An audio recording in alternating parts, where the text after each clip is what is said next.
Hi friends, welcome back to Sravanthi Shetty designs. చూడండి, ఇది వచ్చేసి నేను ఒక లాంగ్ ఫ్రాక్ డిజైన్ చేస్తున్నానండి. దాంట్లో పైన కోట్ మోడల్ కాకుండా కొంచెం వన్ సైడే ఇట్లా కర్వ్ డిజైన్ పెట్టి స్టిచ్ చేద్దామని ఇట్లనైతే పెట్టేసుకుంటున్నానండి నేను మార్కింగ్. చూడండి, మీకు కొంచెం ఐడియా ఉంటుంది. స్టిచ్చింగ్ చేసిన తర్వాత ఫైనల్ లుక్ కూడా మీకు చూపిస్తానండి. ఇప్పుడు ఇలా నేను కర్వ్ షేప్ ఇచ్చాను కదా, ఇవి మొత్తం ఇలా కర్వ్ షేప్ వచ్చేస్తాయి. ఇటు సైడ్ ఉన్న క్లాత్ మొత్తం కటింగ్ చేసి తీసేస్తానండి. ఓన్లీ వన్ సైడ్ మాత్రమే వస్తుంది మనకు.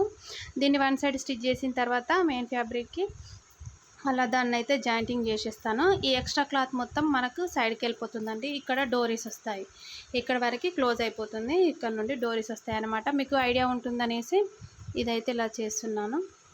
చూసుకోండి, ఇట్లా 1 ఇంచ్ గ్యాప్తో కర్వ్ ఇస్తే మనకు నీట్గా వచ్చేస్తుంది అన్నమాట. పిల్లలకి షేప్ అనేది మనకు పర్ఫెక్ట్గా కనబడుతుంది.